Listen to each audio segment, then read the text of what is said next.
Hey guys, in this video I'm gonna go over how I composed the song Nelly, or my synth quartet in B minor. If you haven't seen that video yet, check it out. I'll put a link in the description, or you can watch it after this video. So yeah, in this one I'm gonna go over how I composed it, how I initially wrote the melody, and I'll walk you through the song as well, and we'll go over some of the structure of it. And I'll also talk about a bit of the technical aspects of it, of how I tracked the synthesizers and why I chose the synths. I'll put that at the end of the video. So yeah, let's just get into it. Alright, so it all started here in the shower one morning where I was taking a shower, and all of a sudden I just started singing Nelly Furtado. And I don't mean singing her songs, I mean literally singing the words Nelly Furtado. I have no idea why those words just came out of my mouth, and that's where that initial riff came from. So it started off as Nelly Furtado, Nelly Furtado, Nelly Furtado. Usually what I do when I get ideas like that is, as soon as I get out of the shower, I grab my iPhone in the voice memo app, jot down the ideas regardless of if they're good or not. So that's what I did here. I just recorded that initial, then I kind of let it sit, and then the next day it was kind of stuck in my head again. So I revisited it, I launched the app, and I started kind of brainstorming kind of harmonies and different parts that can come with it. So initially it was meant to be kind of a vocal thing. In my head, the idea I initially had was to make a video of just me singing those words, Nelly Furtado, in kind of a grid pattern, and then singing all the parts together. The main reason I didn't do that is because I realized I can't sing. It sounded good in my head, but obviously when I recorded it, because you need to be very precise with all the different pitches. Right, so a big part of the writing process for this piece and my other songs as well is that I like to take breaks and kind of write in my head in different areas, like physical rooms and areas. So it's a combination of being in front of the computer and actually like writing out the stuff. But I find that when I do that, when I try to write directly in the software, it becomes too thought out and too analytical, and I lose sight of the kind of the nature of the song. And the other big part of it is that I go on this acoustic piano in the living room here and just kind of detach myself from computers, and I kind of noodle around and see if I can find different arrangements. So in general, I guess for this piece, a lot of the melodic materials were sung, or came in my head, and then I just sang them out. I think it's probably because we're human, and the human voice is very comforting to us, and like we enjoy listening to it. So if you can have your instruments play something that is sort of like vocal in nature, chances are it'll sound better, I think. I find, at least for me, the melodies that I sung and then played tended to sound more natural and more pleasing to my ears. So yeah, some of the main arrangement was done on the piano here. Oftentimes, when I'm writing something, I'm most comfortable on the piano in terms of figuring out chords and harmonies, when I need to be more analytical about, especially finding transitions between different keys.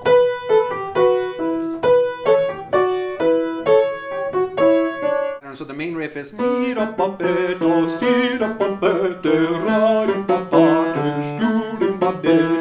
the beginning. I actually go, it's a little more interesting. Then we have the F sharp, the dominant.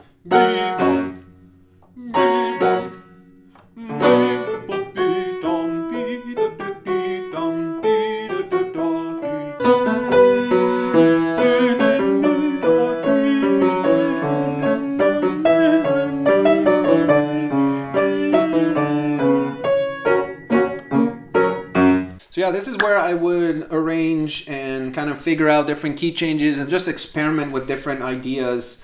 I'm most comfortable on an acoustic piano because there's nothing that gets in the way. It's just very immediate and instant. Plus I'm used to the action of this piano. General process was just me bouncing around from MuseScore to Ableton to this piano here. All right, so here's the initial project I had in Ableton Live. This is the one where I thought this was going to be more of a vocal or a chorale type of song. So what I had was, I had my initial sketch up here. So I had 6 different voices layered, and all of these I sort of came up with on the spot. I had that initial like that was there from the beginning, and then as I was going through these and as ideas came up, I would just kind of layer things over. So this was the initial draft where there was no correction or anything. It was just like an idea dump. Nelly Furtado, Nelly Furtado, Nelly Furtado, Nelly Furtado, Nelly Furtado. It was a bit slow. Nelly Furtado, Nelly Furtado, Nelly Furtado, Nelly Furtado, Nelly Furtado, Nelly Furtado. So yeah, I'll leave it there. Obviously, I'm very pitchy, and I was going for that kind of church choir, chorale effect. And all the different parts, I'm just saying the words Nelly Furtado. So the lyric is just Nelly Furtado the whole time for all of them. So I'm not going to play the whole thing. I don't want to bore you with this, but we'll just skip through some of the sections here. A lot of it was preserved in the final piece. This was that second part. Ooh, that's so pitchy. For me, at least, I find this is the most intuitive way of coming up with harmonies and melodies, is just kind of feel it in your head rather than try to do it too analytically, because then you lose some of the soul. This was that second part.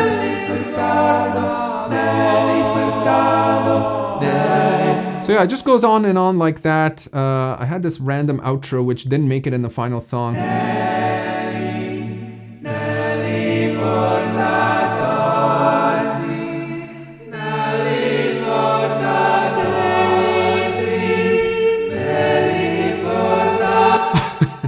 So ridiculous. It sounded good in my head. I think it could sound good with like a real singer singing it. So anyways, that was the initial rough draft. So the other thing I did was I created a whole other set of 6 voices, and in this one I was gonna make a more polished version where I would go and properly sing in front of the mic and try my best to hit all the different pitches. And it's basically a translation of that rough draft, but in a slightly cleaner fashion. But it's still pretty pitchy, which is why I kind of gave up on this. So same thing with all the different parts. So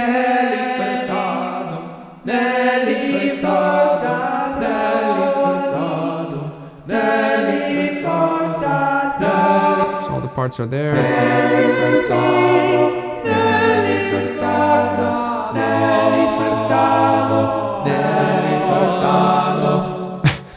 And as you'll see at the top here, I'm usually better at naming my sections and markers, but you'll see the 1, 2, 3, B1, B2. These are just ways of me mentally kind of organizing the piece, because in my head I knew that there were different parts to it.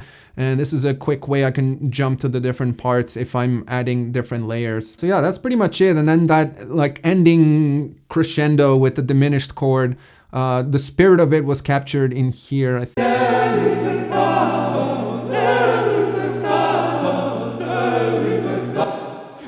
It sounds so crazy because in this case, I didn't have an idea really of the interplay between the different voices. I was just like kind of emotionally into it and just like screaming out whatever I felt. So yeah, up to this part, I didn't even have the idea of making this a string quartet or playing it with synths or anything. I was completely focused on trying to make this like a vocal thing. I tried to salvage it I tried with auto-tune, and that didn't sound too good. It sounded too comical, and I didn't want that. So the other thing I tried was vocoders, and I still have the vocoders here on mute. What I did afterwards is I transcribed everything into MIDI sort of by hand. So at the bottom here, you can see I have a whole other set of 6 channels.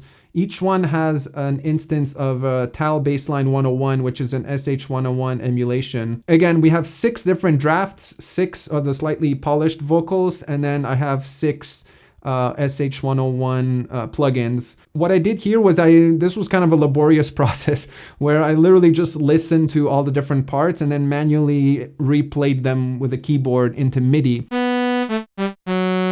And in this case, I made the synths very harsh and buzzy because I wanted to use them with the vocoder.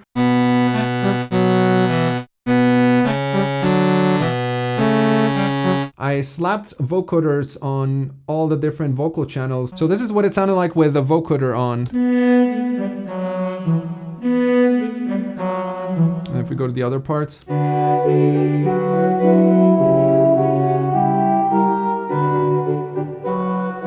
this solved the pitch problem, but it created a new problem where the words were barely audible. Vocals are very kind of muffled. It's hard to get a very crisp, clear vocal out of it. So at this point, I kind of cut my losses and I decided to abandon the vocal idea. And I was almost going to abandon the whole song.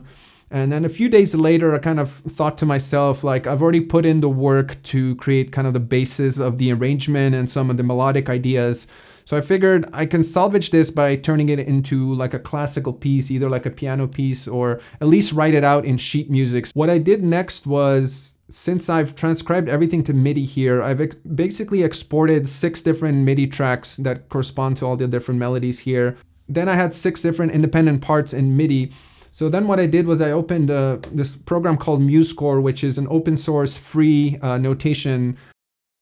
Initially, since I had 6 different vocal parts, I dumped them in here and that resulted in 6 different tracks, but obviously a string quartet only has 4. So this is where kind of an intense multi-day struggle of trying to fit everything together started. This basically just took me time to translate the random like vocal ideas into parts that one fit into the range of all the different instruments. So like a violin and viola and a cello have different ranges. So if my vocal was out of place, I had to adjust for that, figure out what the bass line is. Finally, there was some polishing at the end, making sure that there are no kind of subtle mistakes in the notes, because obviously the MIDI interpretation doesn't translate perfectly into notes. You have to kind of clean it up to make it readable by a human. So yeah, then I just kind of polished it up, made sure all the accidentals are consistent, and then added some dynamic markings at the end here.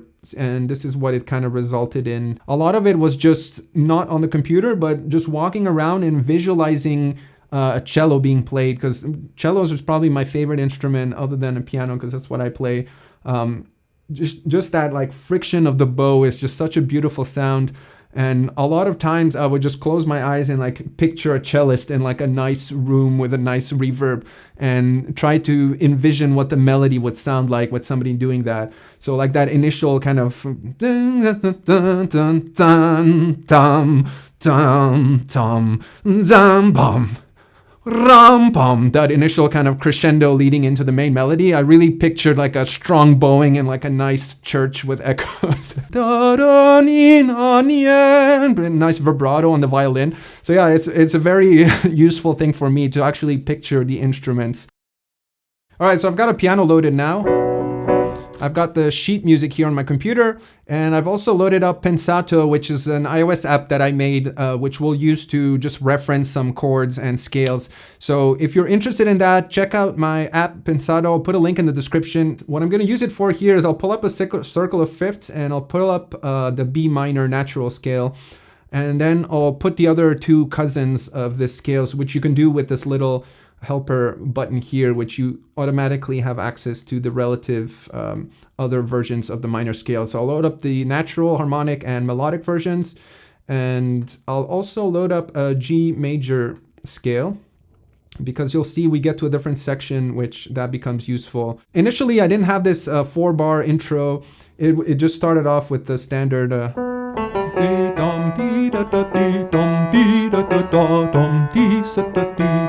but once I completed the piece, the first 4 bars were the last thing I wrote, because I wanted more of this something to like a palate cleanser, if you will, something that just kind of sets the mood of the key and sets up the rhythmic theme. So the main rhythmic theme is the dee dee dee dee dee bum ba ba ba bum. You'll hear that throughout the piece, and that's kind of the anchor rhythmically speaking. So this both sets up the key, sets up the mood, cleanses your ear palate if you want, and also sets up that rhythm.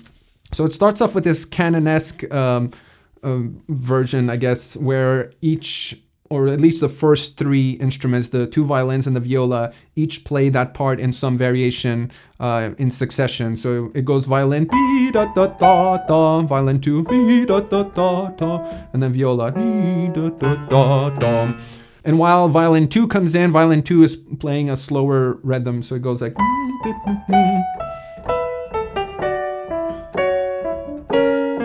And then we have these 2 increasingly more intense, dynamically speaking, just like 2-note riffs on F sharp, the dominant chord of B minor, like the chord that most wants to resolve back to the tonic or the root. As you can see here in the B minor harmonic minor, you can see the little 5 here is F sharp. So that's what I do there. Dee-dum, dee-dum. And then we go soft to piano. So then the viola takes over. And then violin 2 starts playing this pseudo melody. It's not the main melody, but it's just this little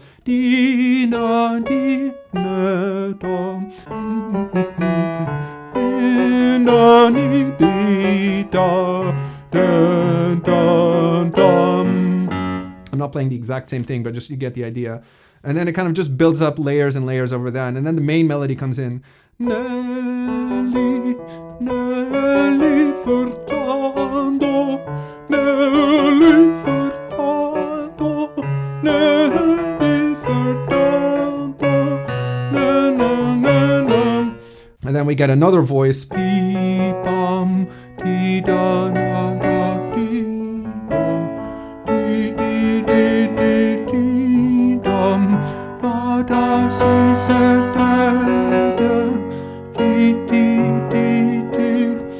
And then once that dies down, we go into this other section which sets up a new chord progression, which we'll see repeated at the end of the piece, which is just B minor and C sharp diminished. And you can see those are the first 2 chords here of the minor scale. So the main riff there is that other part.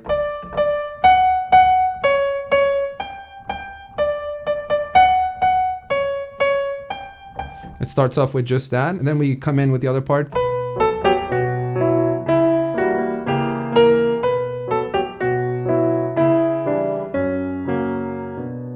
So again, for that part, the chords are just B minor and C sharp diminished. So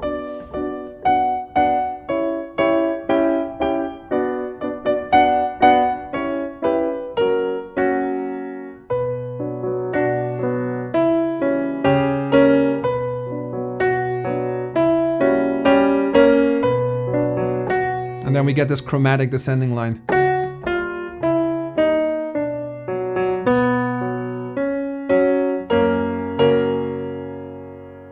So that repeats a few times, and then we jump into this more happy part, which is you can think of as either still in B minor or in D major, which is the relative major of B minor. So we get that other piece. So B minor, G, A, D, B minor, da, di, da, de, dum, be, so you can see those chords are both in B minor and D major. And since it's slightly happier and kind of ends on D, I like to think of this as being in D major, but that doesn't really matter too much. So once we're done there, then I stick with the D, but I play a D7. So we start, so again, we're in D7 over the 7th.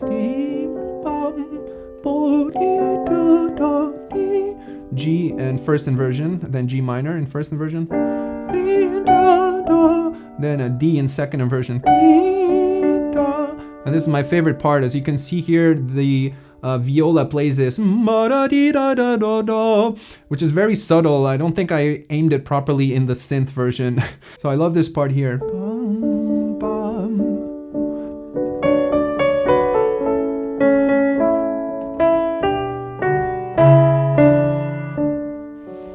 So then we resolve into D major. But then I start ringing out F sharp, which is the 3rd of D in violin 1. So this was the 3rd of the D, and in your mind you think you're in D because that's how we sort of resolved. But the F sharp is also the 5th of B minor, so that's how I transition back into the relative minor. Because the viola now adds a B. So now we know we're in B minor because that would have been, I guess, a D6, which would have been awkward. F sharp. F sharp diminished. And if you look at pensado here in the G major chord at the bottom, the 7th is an F sharp diminished, which is now we're slowly starting to transition into G major. And this F sharp diminished, you can also think of as a D7 without the root. If I add the root, we get this D7, which is also the dominant of G major. So again, we're kind of building up this tension, which will lead us into G major. So again, we started off with our B minor here. F sharp. F sharp diminished / D7 without the root. So now we've built up enough tension with this F sharp diminished / D7. And now finally we go to G and we enter a completely new section. All the instruments go lower down and we get into this kind of happy Italian opera type of.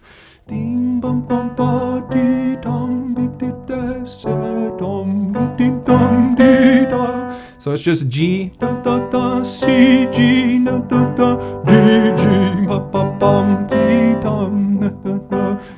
and then the melody comes in. Nelly Furtado, Nelly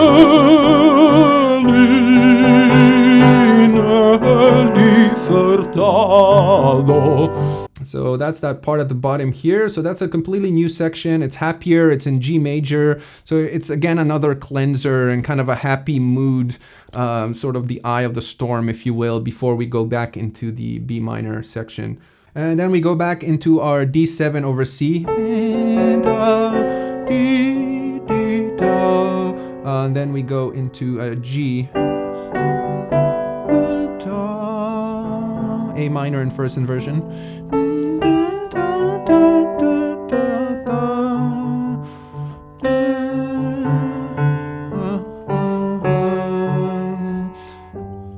And then it kind of loops in G here.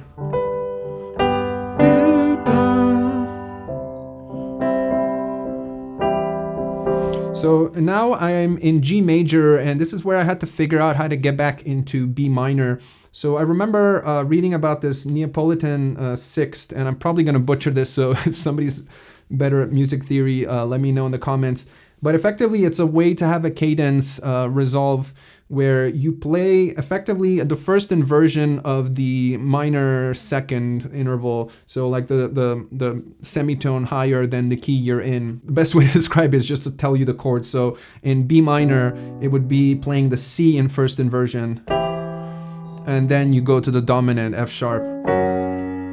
So you hear this a lot in like classical music.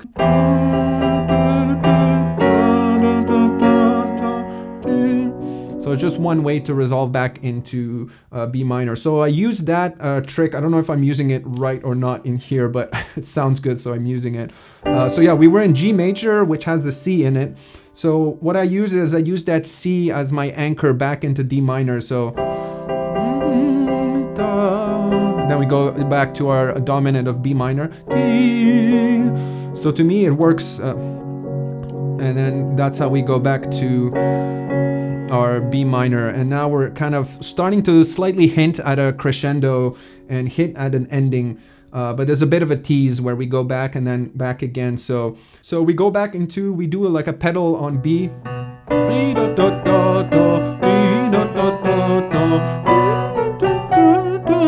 and then I keep pedaling the B even as we transition into the F sharp. And then that kind of sets up a bit of a upper, and then we go back down and we re-quote the initial melody.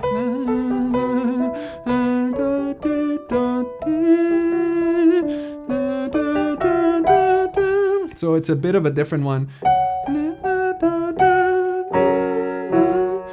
I'm not playing the exact same thing, but that's effectively the idea, is that we start with a bit of a tension by holding that pedal, even with the dominant, which kind of builds up, and then we kind of resolve back into that main melody. And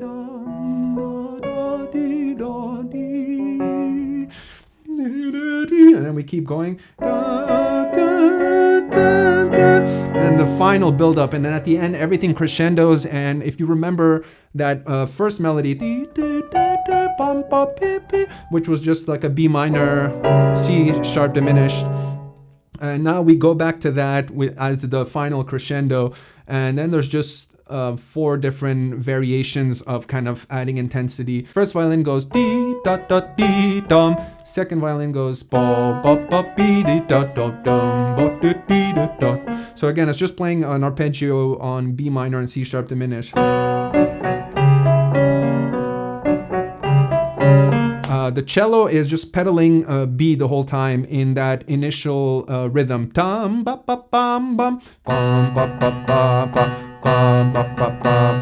And this is a common trick that I hear a lot in classical music, where towards the end there's this pedal where you are holding down one root while the other chords are changing, and it creates this really nice tension that wants to kind of resolve. So yeah, if the different parts are together, and the other one is, and if I just play the chords over the B, you'll see that tension. Then the C sharp diminish. Get that really nice tension. And then the viola, I believe, is just playing a downward scale. So if we play,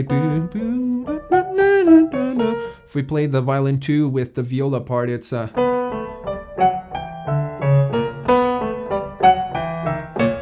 and then the cello, you can imagine, I can't play all the parts on the piano, but with this going on,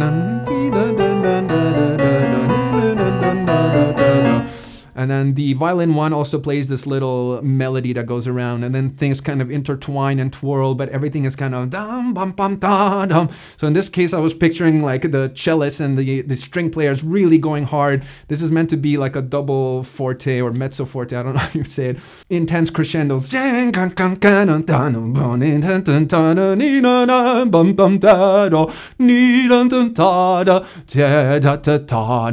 then at the end, everybody resolves and everybody joins in on that main melody, and we just play the B minor. And then it ends with a super high crescendo, and that's it. That's the piece in a nutshell. All right, so once I was happy with the sheet music, I exported 4 different MIDI tracks, one for each instrument, from MuseScore, and then imported them into a new project in Ableton Live, which we can look at here. So this is the final project which I ended up using. So a bunch of people asked me how I recorded the synth. So this is how I did it. In Ableton Live, I had basically 3 different groups of 4 tracks. So one of them I called MIDI. So this, I have my violin 1, violin 2, viola, and cello. And I have all my MIDI tracks, which are routed directly into the MIDI interface. And this depends on which synth I was using. So for the Mo Grandmother, that one has a USB cable which does MIDI built into the synth itself. So that one was the easiest to do. You just plug in the USB and then you set the destination here, and then you're good to go. For the other ones, I had to use a MIDI to CV converter. And for this one, I used the Arturia Keystep. The only reason being it's the only USB to CV interface that I have. So it's a bit overkill because it has a keyboard, but effectively I just used it, plugged in USB, and then you have these little CV and gate jacks here, which you can then plug into the synths. And what's cool is that it comes with this software which lets you adjust the CV and gate levels and conventions. So this is important. For example, the MS-20 uses a hertz per volt CV convention versus the other ones who use a volt per octave convention. And for some of them, I believe the Pro 1, I needed to set the gate to a higher value, I think 12 or 10 volts. The other set of tracks I have here is called MIDI with plugin. And this was just a reference track. So for each of these, I loaded up TAL 101 again, which is just SH 101. The main reason I used this for is while I was tracking one of the synths, I needed to have a reference of the other tracks so that I can hear it in a musical context. Let's go to the last set of 4 tracks, which I called audio. And these are 4 audio tracks, one for each instrument again. And this is the final audio that I ended up recording and putting into the song. So the process was very simple. So for example, I started off with violin 1. So what I did was I unmuted the reference tracks with the plugins for the other 3 tracks. That way I can hear violin 2, viola, and cello being played by a soft synth while I was tracking the grandmother, then arm the audio track for that particular instrument. And then I would just repeat. Once that one was done, I would go back and mute the second one, mute the third one, until I had all the different tracks fully in audio. So once that was done, I just did very simple stuff. I applied a bit of EQ, and I added this utility plugin, which I'll talk about in a second here. But nothing fancy here. We're just applying a bunch of EQs. And for each one, I have an insert reverb here that I'm adding via this knob here. And for that, I'm just using the Valhalla Room here, which we can see. I forget which preset I used. Yeah, just applied that to a bunch of them just to give it a bit of ambiance. Having the utility plugin and adjusting the gain in the automation allows you to have automation on the volume, but still having the master fader available for global kind of volume setting. So once I recorded the 4 tracks, I went back and I did some volume automation using this gain utility plugin. And for that, I used this Novation launch control. I just assigned the first 4 knobs to the first 4 tracks. So violin 1 level, violin 2 level, viola, cello. And then I basically just turned on automation. I played the song, and I can show you the automation here. So now you can see this is the automation that I recorded. It's very subtle. For each synth, what I was tweaking in real time was the cutoff frequency mainly and some kind of vibrato, but the actual notes were being played by the computer via these MIDI tracks here. I also did a bit of panning here just to simulate the room. Because if you picture a stage with like a string quartet, they're not all sat in the middle, they're kind of spread out slightly. So then I exported that, I just opened a new project, and then I just slapped a basic standard preset from Ableton. I think it's called Widen Warm Master. And if you want to know more about my process of how I EQ and master, I made another video about specifically how I do this in Ableton Live. So check that out, I'll put a link in the description. Initially, I had a tuner plugin from Ableton Live on each one. And you can see in the beginning of the MIDI track, I put a little thing which I marked the tuning and the label on top here, and it's just an A note for all of them. So I use this whenever I plug the new synth in, I would just go there and start looping that note, and then I use the Ableton tuner to make sure everything is tuned properly, because the vintage synths are very finicky with tuning. And I had issues with the Odyssey. It doesn't track properly across the whole range. The really low notes were actually quite pitchy. What I did there was I just isolated this part and created a new clip from it. And then I put a tuner on this track. Yeah, it's still here. So without pitch shifting, what you can do here is play the piece, and then the tuner plugin will tell you how many cents it's off. So I isolated the part that was really kind of this, like it distracted you. That's how off it was. And then I compensated here by this detune here in the clip properties by 36 cents. And there were other parts where it was slightly pitchy, but I left that on purpose. And it's kind of a double-edged sword because the vintage synths have trouble like maintaining perfect pitch, but that's part of the appeal in my opinion. That's what gives it that kind of human warm vibe, is that things are slightly drifting all the time. And the other thing I'll mention hardware-wise is that I ran all the synths through this Radial JDI, which is a passive DI box. So I plug the synth with the standard instrument cable, and then I have an XLR cable that goes into my Audient ID22 interface. The reason for this is mainly because it has a ground lift switch. The Odyssey and I believe the Pro 1 had a really terrible ground hum. Plug it here, flick the switch, and it completely kills that hum. Yeah, so that's basically it. That's how I wrote this piece from the beginning. I'm gonna try to do more string quartets with the sort of semi-long-term goal of releasing an album of just quartets. My super long, like lifelong goal is to write 24 string quartets, one in each key, but that, I don't know if I'll live long enough to achieve that goal, but that is something in the distant horizon to aim for. Yeah, it's super fun. I encourage everyone to try it. I'm by no means an expert. I didn't study composition or classical music or anything, so I'm mostly just Googling things, winging it, and just listening to a lot of classical music and trying to pay homage and kind of replicate what I hear in my head based on the themes that other people have done. So I wish I had my own personal string quartet that I can summon and just listen to on a daily basis, but for now I'll have to stick with my trusty synthesizers. So yeah, hopefully this was interesting. If you haven't watched the final piece played with 4 different synths, check that out. I'll put a link in the description again. Again, reminder, check out Pensato, my music theory scale app. If you have iOS, either on iPad or iPhone, it helps me a lot if you support me through that. Stay tuned for more synthesizer content, and I'll see you guys in the next one.